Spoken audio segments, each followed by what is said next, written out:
Meu nome é João Batista, mas no cangaço me chamam de João Cabra. E eu vou contar para vocês como foram os 7 dias mais longos da minha vida, quando deixei de ser um caboclo qualquer do sertão da Bahia para me tornar um homem marcado pela justiça e temido pelos coronéis. Era março de 1928 e o sol castigava a Caatinga como nunca. Eu tinha apenas 17 anos, mas já carregava nas costas o peso de uma desonra que não conseguia engolir. O coronel Antônio Pereira tinha matado meu pai por causa de uma cerca, uma maldita cerca que ele disse que passava por dentro das terras dele. Meu pai, homem honrado que sempre foi, tentou conversar, mostrar os documentos, mas coronel não quer saber de papel quando pode resolver na bala. Na madrugada daquele domingo, quando ainda era escuro que nem boca de lobo, eu estava deitado na minha esteira, ouvindo minha mãe chorar baixinho no quarto ao lado. Fazia 3 semanas que enterramos o velho, e a dor ainda estava fresca que nem ferida aberta. Foi quando ouvi os cavalos se aproximando. Não era galope comum, não. Era aquele trotar cadenciado de quem conhece cada pedra do caminho, mesmo no escuro. Me levantei devagar, peguei a espingarda velha do meu pai, a mesma que não conseguiu salvar a vida dele, e espreiei pela fresta da janela. Eram 5 homens, todos montados, todos armados. Na frente vinha um sujeito alto, de bigode cerrado e chapéu de couro, que parecia ter sido cortado do próprio diabo. Era Antônio Silvino, o rei do cangaço naquelas bandas. "Ô de casa", gritou ele, mas não era grito de ameaça, não. Era chamado de quem vem em paz, pelo menos por enquanto.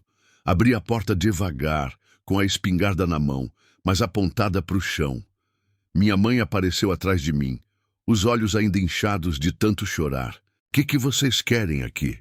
perguntei, tentando firmar a voz que insistia em tremer.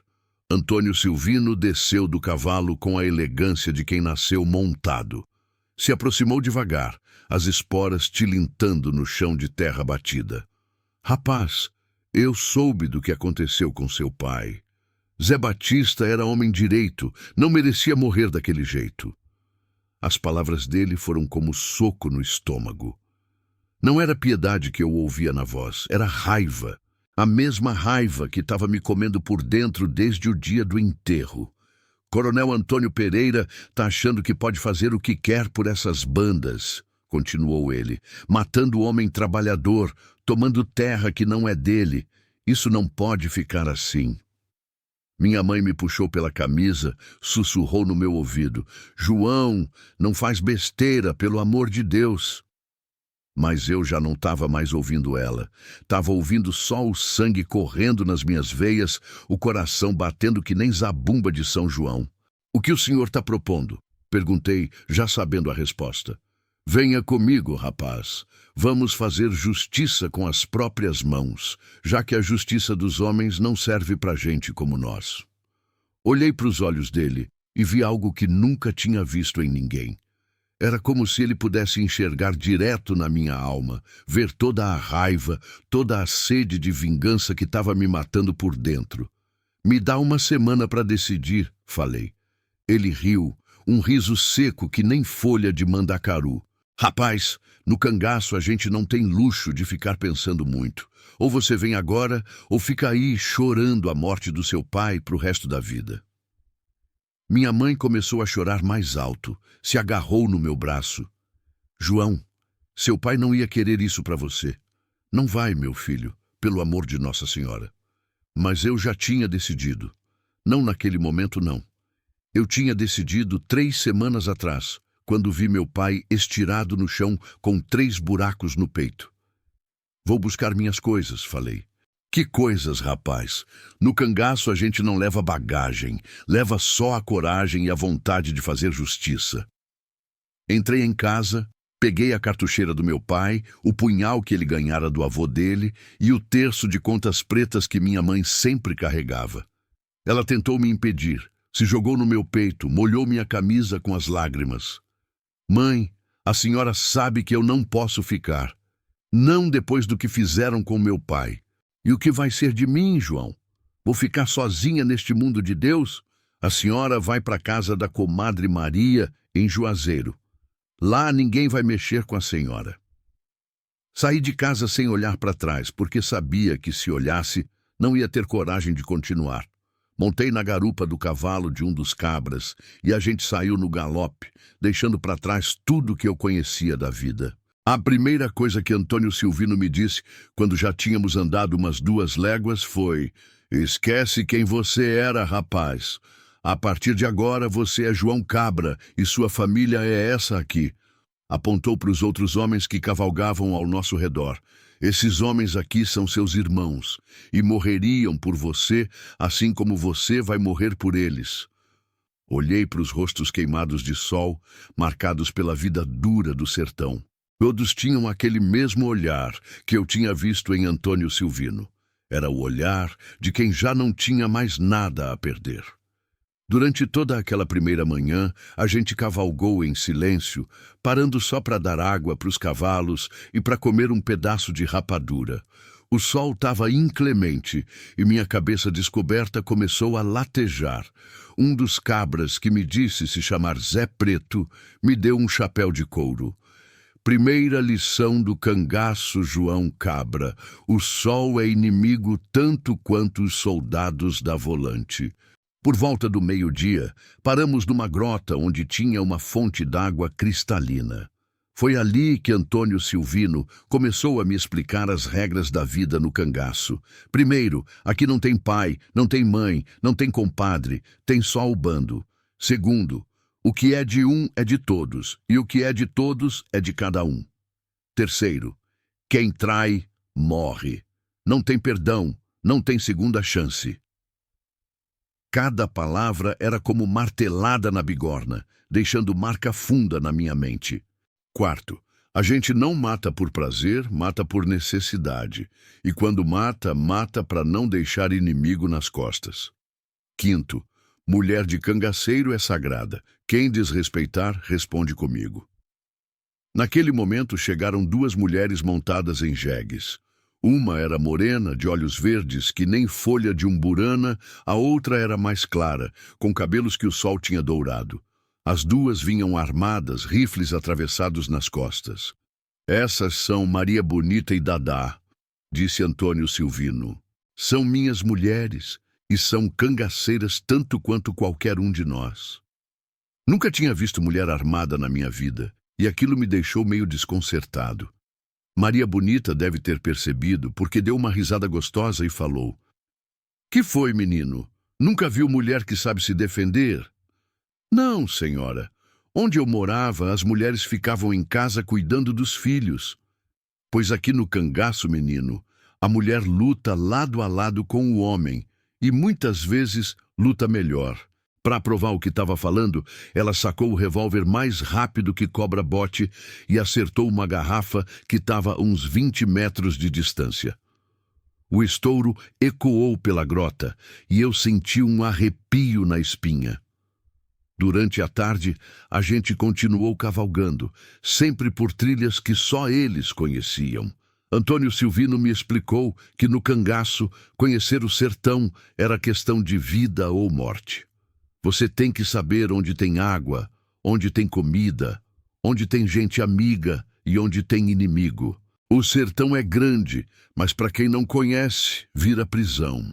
Quando o sol começou a se pôr, pintando o céu de vermelho que nem sangue, paramos numa casa isolada no meio da caatinga. Era a casa de um vaqueiro chamado Inácio, que recebeu a gente como se fosse família. Antônio Silvino, que alegria ter vocês aqui. Dadá, Maria Bonita, como vocês estão bonitas. A recepção calorosa me surpreendeu. Eu achava que todo mundo tinha medo dos cangaceiros, mas ali era diferente. Era como se eles fossem heróis, não bandidos. Durante o jantar, que foi fartura, carne de bode assada, feijão tropeiro, farofa de ovo, rapadura com queijo, Inácio contou as novidades da região. Coronel Antônio Pereira está com medo, Antônio Silvino. Soube que vocês estão por essas bandas e mandou buscar reforço da capital. Dizem que vão mandar uma volante só para caçar vocês. Que venham, respondeu Antônio Silvino, cortando um pedaço de carne com a faca. Já matei soldado que nem cabrito no terreiro. Ali, naquela mesa, ouvindo aquelas conversas, foi que eu comecei a entender o que era o cangaço de verdade. Não era só banditismo, como diziam os jornais das cidades. Era uma guerra. Uma guerra entre os pobres e os ricos, entre os que não tinham nada e os que tinham tudo. Depois do jantar, a gente armou as redes debaixo de um pé de mandacaru. Era minha primeira noite como cangaceiro, e eu não conseguia dormir. Ficava pensando na minha mãe, se perguntando se eu tinha feito a coisa certa, mas toda vez que a dúvida vinha, eu lembrava do meu pai estirado no chão, e a raiva voltava mais forte que antes.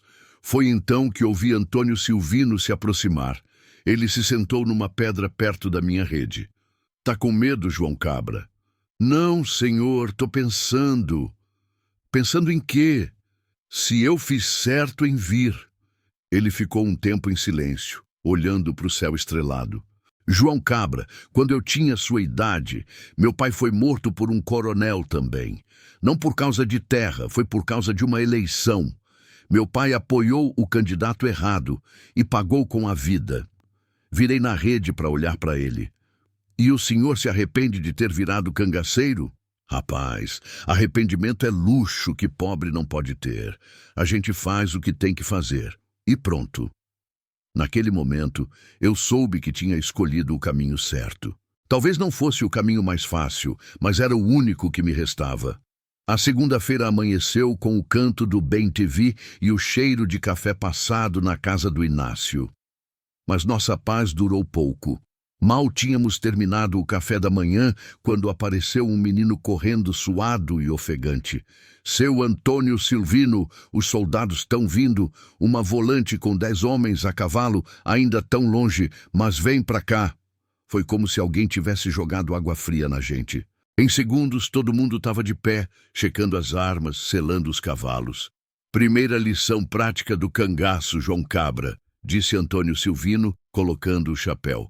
A gente nunca briga quando não precisa. A gente corre, se esconde e ataca só quando tem vantagem. Em menos de 10 minutos, a gente já estava cavalgando serra acima, deixando uma nuvem de poeira para trás. Inácio ficou na casa dele, como se nada tivesse acontecido. Mais tarde, eu soube que era sempre assim. O povo do sertão protegia os cangaceiros, e em troca, os cangaceiros protegiam o povo dos abusos dos coronéis. A fuga durou o dia todo. A gente cavalgou por trilhas que eu nem sabia que existiam. Subiu serras que pareciam intransponíveis. Desceu grotões que mais pareciam boca do inferno. Meu corpo não estava acostumado com aquilo, e no fim do dia eu estava moído que nem milho no pilão. Paramos só quando escureceu, numa gruta escondida atrás de uma cortina de mandacaros. Ali dentro tinha água gotejando da pedra, formando uma poça cristalina. Era nosso esconderijo para a noite. Amanhã a gente volta, disse Antônio Silvino. Mas não para fugir. A gente volta para acertar as contas. A terça-feira amanheceu com gosto de vingança na boca. Durante a madrugada, enquanto eu tentava dormir naquela gruta úmida, Antônio Silvino tinha bolado um plano que me gelou o sangue nas veias. João Cabra, chegou a hora de você provar que é homem de verdade, ele disse, me acordando antes do sol nascer. Hoje você vai matar seu primeiro inimigo. Senti o estômago revirar. Uma coisa era sonhar com vingança, outra era ter que olhar nos olhos de um homem e apertar o gatilho. Mas não podia demonstrar fraqueza, não na minha primeira semana no cangaço. Quem a gente vai matar? Perguntei, tentando manter a voz firme. Cabo Severino, da volante que estava nos perseguindo ontem. Ele está sozinho agora, voltando para a cidade para buscar mais soldados. É nossa chance. Zé Preto, que estava afiando a faca numa pedra, olhou para mim e sorriu. O primeiro é sempre o mais difícil, menino. Depois vira costume. Saímos da gruta quando ainda estava escuro, cavalgando em silêncio absoluto. O plano era simples. Cabo Severino sempre parava numa vendinha do seu Manuel para tomar café antes de seguir viagem. A gente ia estar esperando ele lá. A vendinha ficava numa encruzilhada, cercada por pés de juazeiro que davam sombra fresca. Chegamos 1 hora antes do amanhecer e nos escondemos atrás das árvores. Antônio Silvino me deu um rifle Winchester e sussurrou: "Quando eu der o sinal, você atira. Não pensa, não hesita, só atira." Fiquei ali, escondido, com o coração batendo que nem tambor de reizado. Pela primeira vez desde que saí de casa, comecei a questionar se tinha feito a escolha certa. Mas aí lembrei do meu pai, dos 3 buracos no peito dele, e a raiva voltou mais forte que antes. O sol estava nascendo quando ouvimos o galope se aproximando. Era ele, Cabo Severino, um homem gordo de bigode grisalho, montado num cavalo baio. Desceu na vendinha, cumprimentou seu Manuel, pediu café. "Hoje eu pego esses bandidos malditos", ouvi ele dizer. "Vou mandar bala em todos, começando por aquele moleque novo que se juntou com eles." Estava falando de mim. Minha decisão ficou mais fácil. Antônio Silvino fez o sinal. Mirei no peito do cabo e apertei o gatilho. O tiro ecoou pela manhã como trovão. Cabo Severino caiu para trás, derrubando a xícara de café que se espatifou no chão de terra batida. Seu Manuel gritou e se escondeu atrás do balcão. "Morreu na hora", disse Maria Bonita, que tinha ido verificar o corpo. "Boa pontaria, João Cabra." Olhei para o homem que eu tinha matado. Era a primeira vez que vi a morte por conta das minhas próprias mãos. Senti uma mistura estranha de nojo e satisfação. Nojo pelo que tinha feito, satisfação por ter dado o primeiro passo na minha vingança. "Como se sente?" perguntou Antônio Silvino. "Diferente", respondi. E era verdade. Alguma coisa tinha mudado dentro de mim naquele momento. Não era mais o João que tinha saído de casa domingo de madrugada. Era outro homem. Voltamos para o esconderijo na gruta, mas não ficamos lá muito tempo. Logo de manhã, chegou um emissário do coronel Antônio Pereira. Era um velho magro de barba branca, montado num jegue cansado. "Antônio Silvino!" ele gritou, parando na entrada da gruta. "Meu patrão mandou um recado." "Pode falar, velho." "Ele disse que se vocês saírem das terras dele e nunca mais voltarem, esquece o que aconteceu. Mas se ficarem, ele vai chamar o Exército Federal para acabar com vocês." Antônio Silvino deu uma gargalhada que ecoou pela gruta. "Diga para o seu patrão que as únicas terras que eu vou deixar são as do cemitério quando eu morrer. E diga mais, se ele quiser conversar comigo, que venha pessoalmente. Não mando recado por velho sem vergonha." O emissário saiu no galope levantando poeira. Todos sabíamos o que aquilo significava. A guerra tinha começado oficialmente. Na quarta-feira, decidimos atacar a fazenda do coronel. Não para matar ele, isso ia ser muito fácil, mas para mostrar que a gente podia chegar onde quisesse, na hora que quisesse. A fazenda São Francisco era grande, com casa-sede de 2 águas, senzala, curral, açude. Tinha uns 20 vaqueiros trabalhando lá, a maioria gente boa que só queria ganhar o pão de cada dia. Chegamos na fazenda no meio da tarde, quando o movimento estava mais calmo. Antônio Silvino tinha planejado tudo nos mínimos detalhes. "Ninguém mata vaqueiro", ele disse. "A gente não tem rixa com trabalhador. Nossa briga é com o coronel." Entramos cavalgando devagar, as armas na mão, mas sem apontar para ninguém. Os vaqueiros pararam o que estavam fazendo e ficaram olhando, meio com medo, meio com curiosidade. "Cadê o coronel Antônio Pereira?" gritou Antônio Silvino.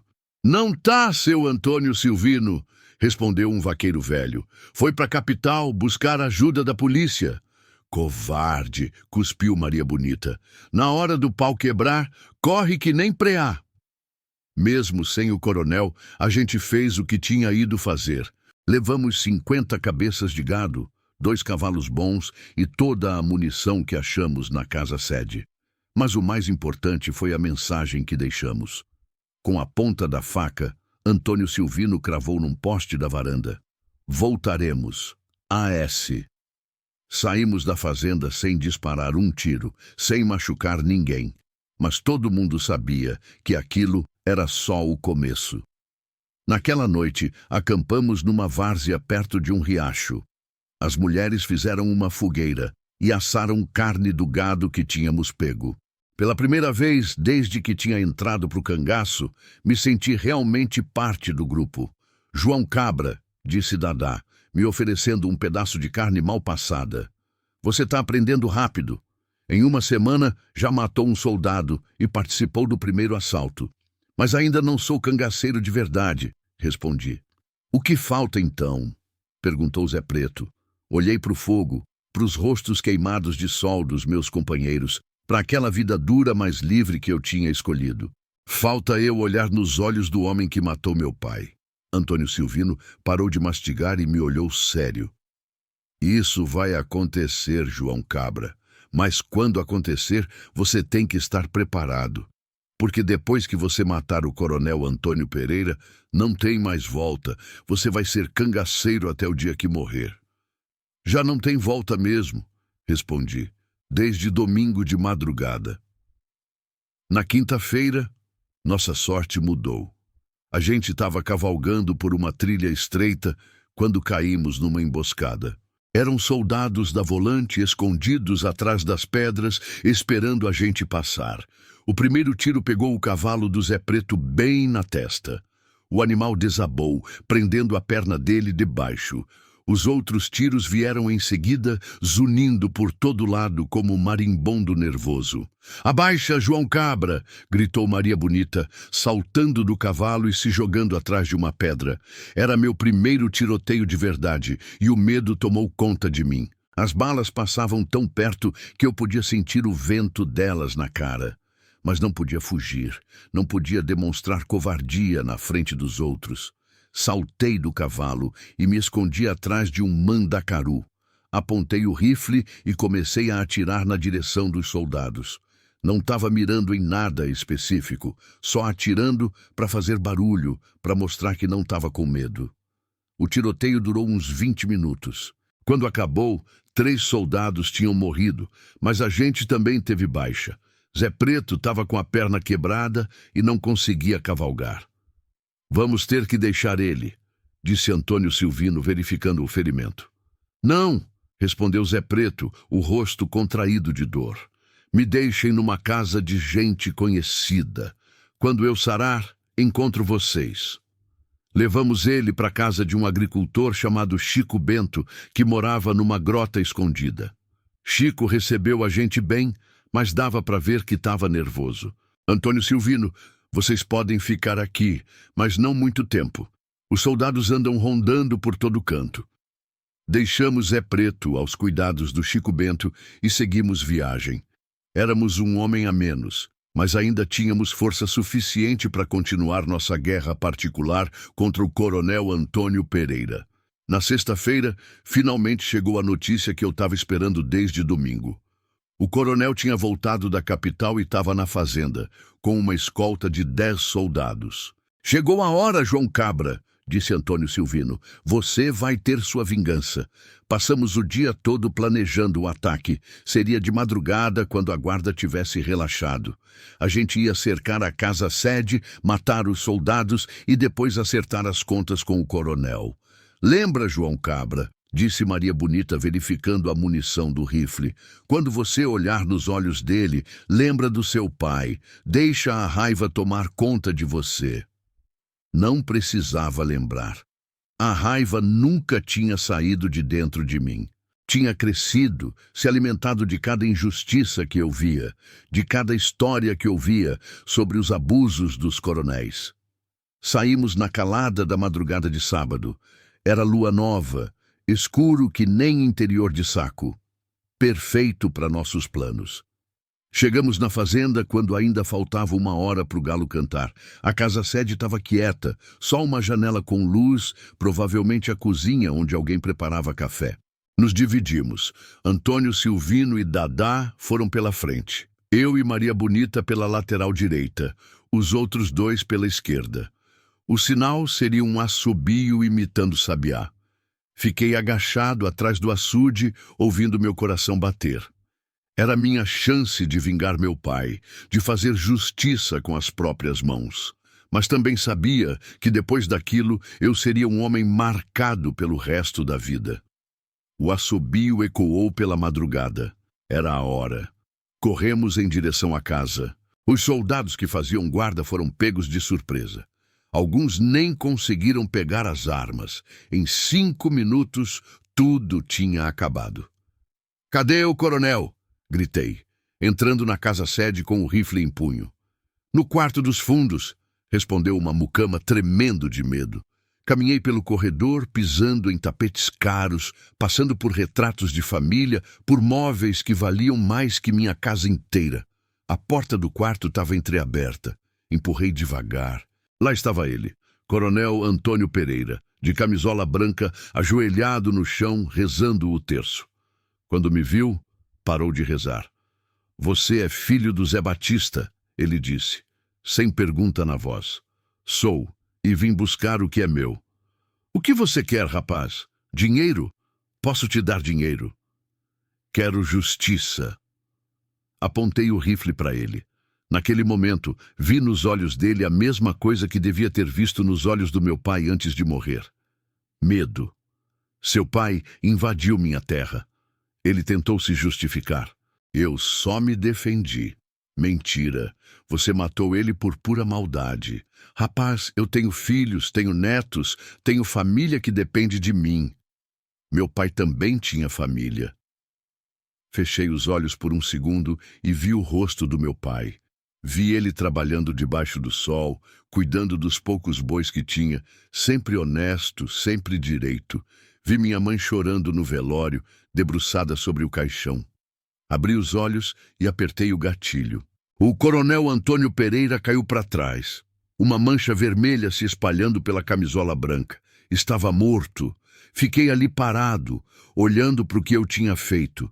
Não senti alívio, não senti satisfação.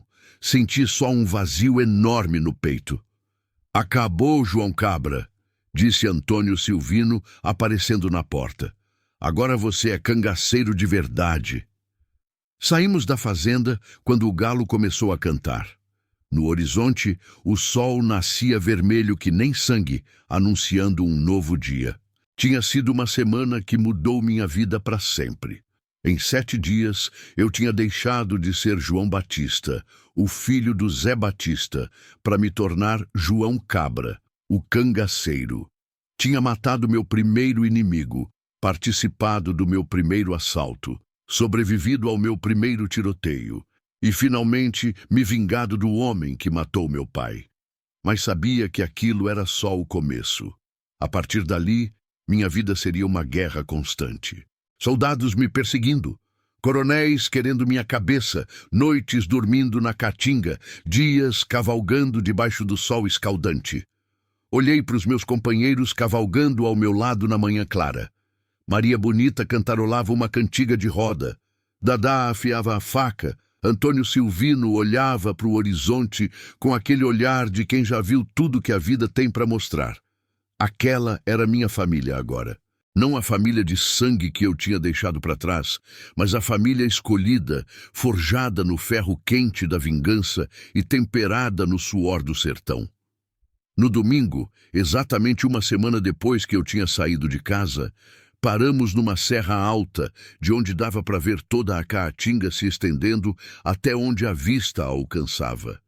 Era dia de descanso, dia de fazer as contas da semana que passou. "João Cabra", disse Antônio Silvino, sentando numa pedra ao meu lado. "Você mudou muito em 7 dias. Como assim?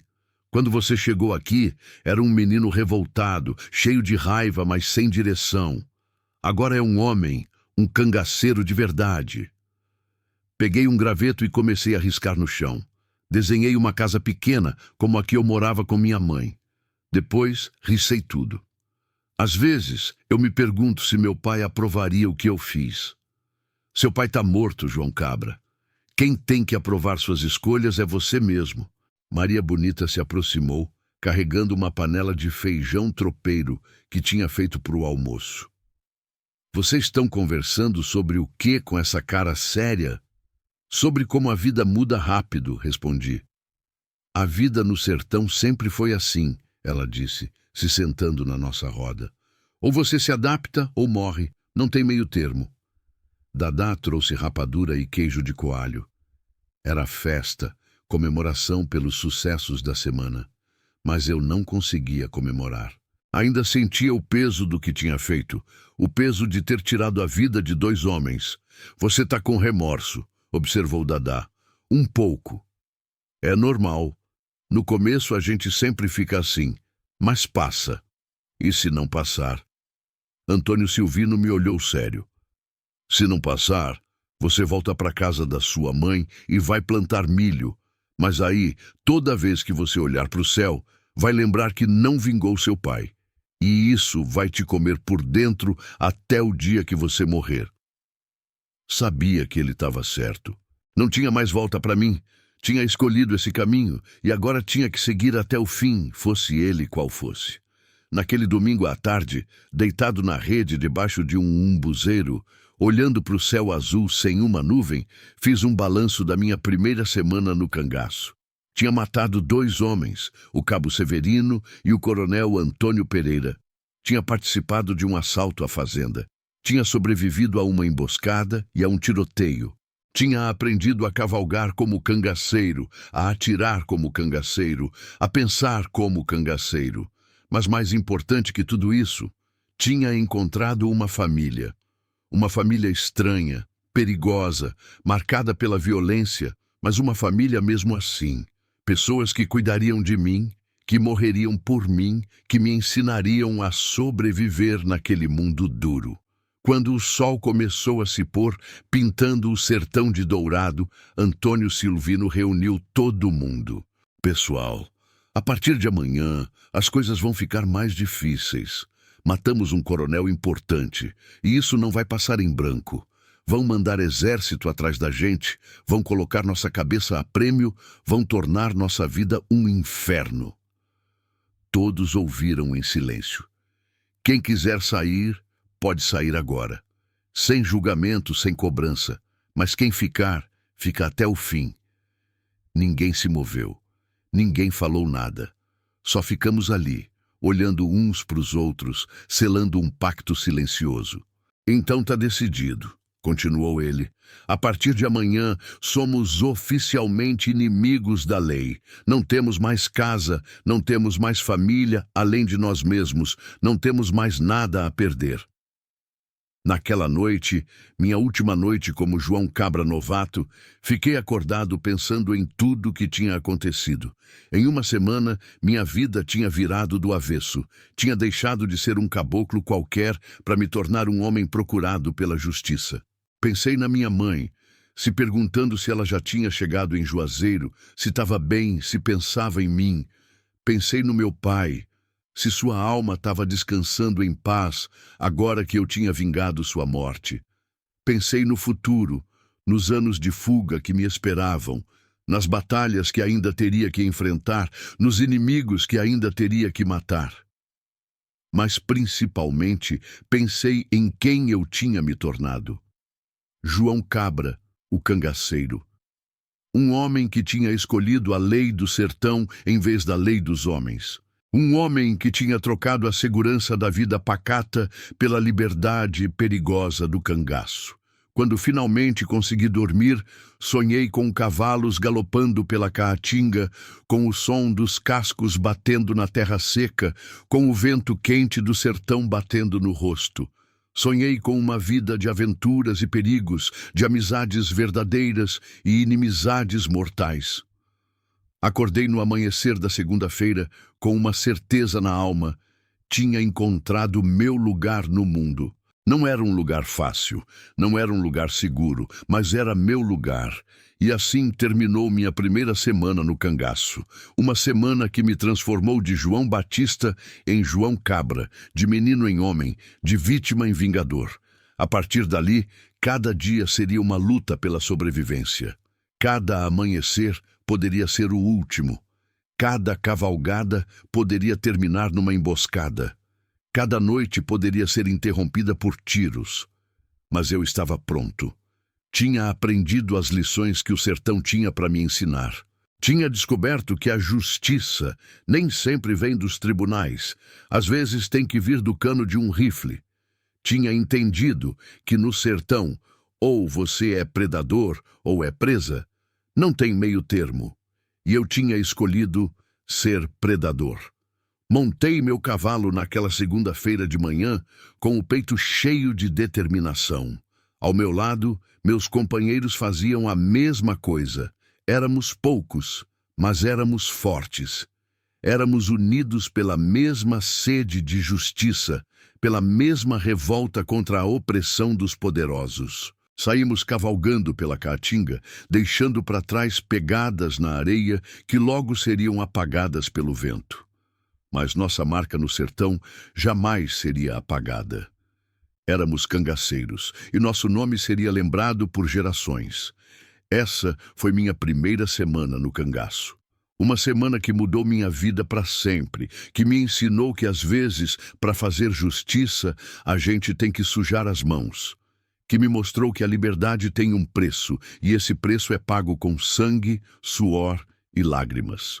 Mas no final valeu a pena, porque quando eu morrer, e sei que vou morrer jovem, como todo cangaceiro, vou morrer sabendo que vinguei meu pai, que lutei pelos oprimidos, que nunca baixei a cabeça para os poderosos. E isso, meus amigos, não tem preço que pague.